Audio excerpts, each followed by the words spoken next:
क्योंकि मर्द का माशरा है, जिस औरत को तलाक भी होती है, लोग यहाँ के मर्द उसको समझते हैं कि ये पब्लिक प्रॉपर्टी है, इसको जिस तरह मर्ज़ी हम यूज़ कर लेंगे। मेरी जैसी बहुत सारी औरतें होंगी जो कि इस तरह की स्टेज पे आके ख़ुदकुशी कर लेती होंगी, अपने आप को ख़त्म कर लेती होंगी।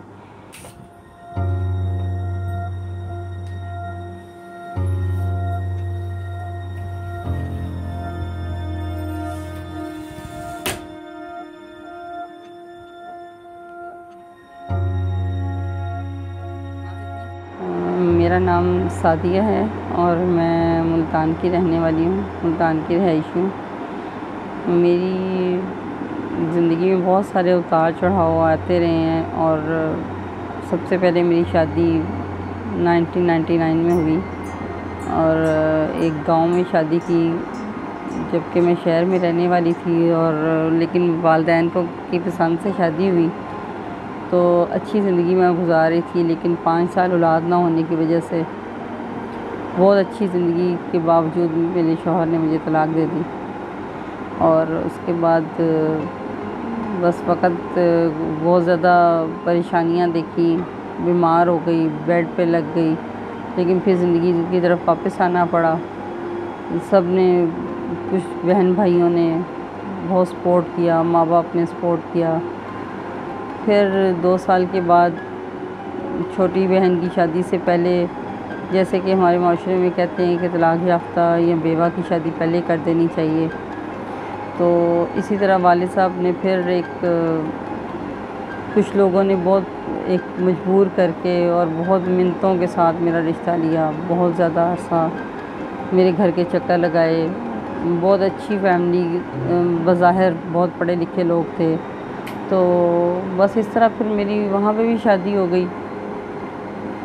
उन लोगों ने शुरू में बहुत अच्छा, वो 4 बच्चों का बाप था, उसके बच्चों की खिदमत करना। उसकी वालदा जो थी वो एबनॉर्मल थी।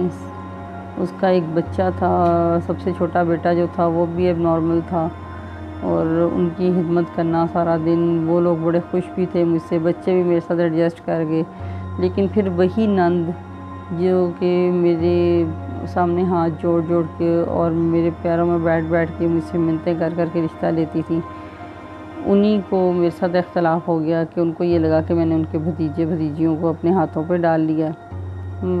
बच्चों ने मुझसे मुतनफ़र होना शुरू कर दिया। तो 8 महीने के बाद मेरे शौहर ने मुझे मेरे घर भिजवा दिया, और लेकिन तलाक नहीं दी। फिर मैं 1.5 साल अपने वालिदैन के घर बैठी रही।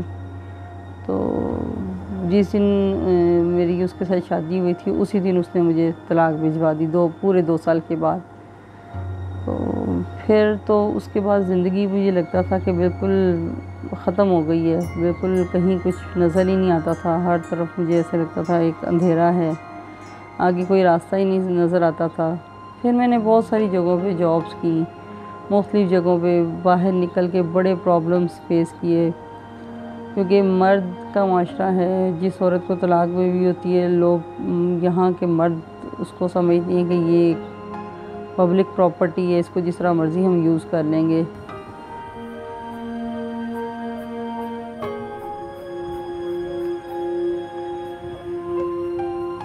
वो मजबूरियों का फ़ायदा उठाने की कोशिश करते हैं। दौड़ती रही, जगह जगह से नौकरियां छोड़ती रही, आगे से आगे बढ़ने की कोशिश करती रही। मैं पार्लर का काम जानती थी, अपना पार्लर भी बनाया, बस उसमें भी कुछ मसाइल आए, फिर उसको भी छोड़ना पड़ गया।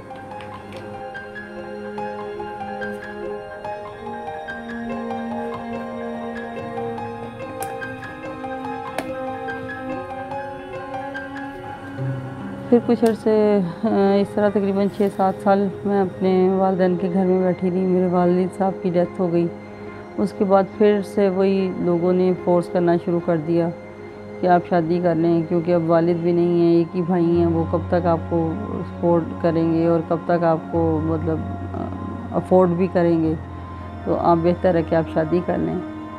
फिर से वही सिलसिला चल पड़ा।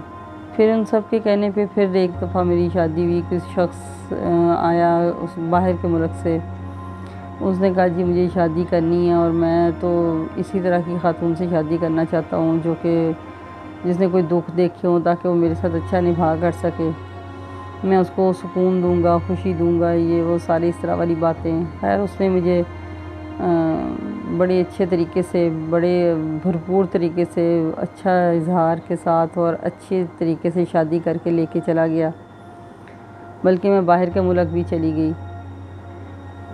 वहाँ कुछ अर्सा रही तो पता चला कि उसने मेरे साथ, हमारे साथ एक ये धोखा किया था कि मैंने अपने बच्चों से, और उसकी बीवी मौजूद थी, लेकिन उसने कि जी मेरा बीवी से अख्तलाफ है।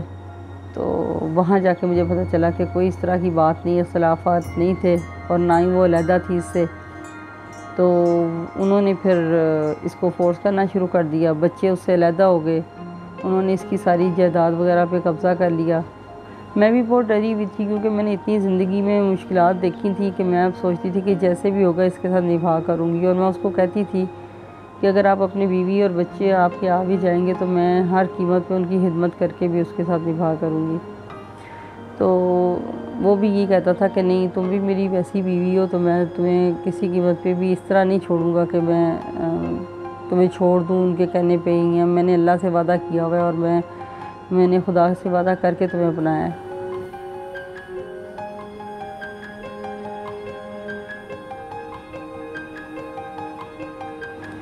तो इस तरह करते हुए कुछ अर्से के बाद मैं पाकिस्तान आई।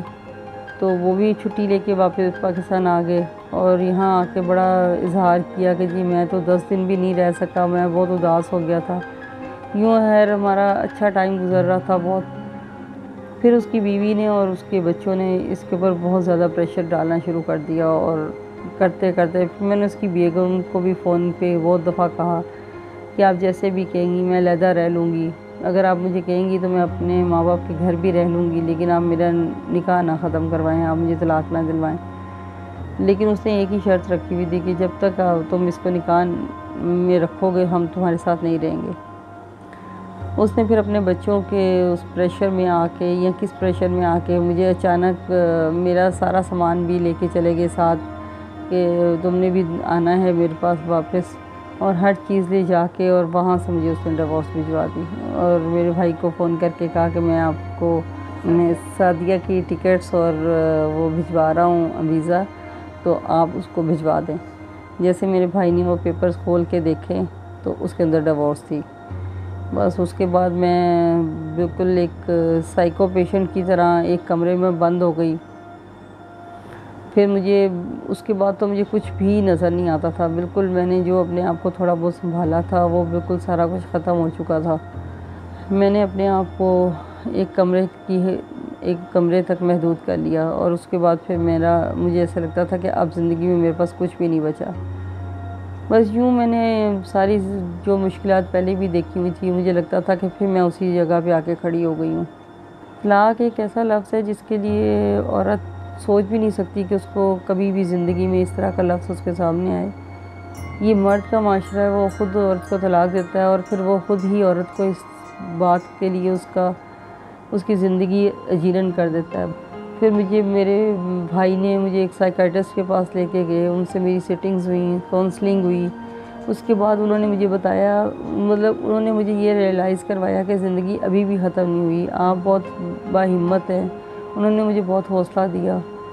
मैं ज़िंदगी की तरफ वापस आने की कोशिश करती रही, लेकिन फिर वही बात है कि जब कोई औरत तलाक के बाद अपने घर से निकलती है तो फिर वही मर्द का माशरा, फिर वही नौकरियाँ, फिर वही धक्के, फिर लोगों की बातें, मर्दों की गलीज़ नज़रें, और वही सोच के ये तलाक याफ्ता औरत है इसलिए ये शायद इतनी मजबूर है कि हम इसका फ़ायदा उठा सकते हैं। ऐसे नहीं होता। मैं सोच भी नहीं सकती कि मैं चौथी शादी की तरफ सोचना, मेरे लिए अपने आप को मैं गुनाह समझती हूँ, क्योंकि मुझे किसी मर्द के ऊपर कोई एतबार नहीं है। ऐसा कभी भी नहीं ज़िंदगी में हो सकता कि अब मेरी ज़िंदगी में कोई मर्द वापस आए। मेरी जैसी बहुत सारी औरतें होंगी जो कि इस तरह की स्टेज पे आके ख़ुदकुशी कर लेती होंगी, अपने आप को ख़त्म कर लेती होंगी, या ज़िंदगी में लोगों की खिदमतों पे रह जाती होंगी, बहन भाइयों की, घर वालों की बर्तन धो लिए, कपड़े धो लिए, और उनके सारा दिन ताने सुनती होंगी। मैं उन सारी ख़वातीन से कहूँगी कि जब आपकी ज़िंदगी में मुश्किलात आती हैं तो आसानियाँ भी अल्लाह ताला ही देता है।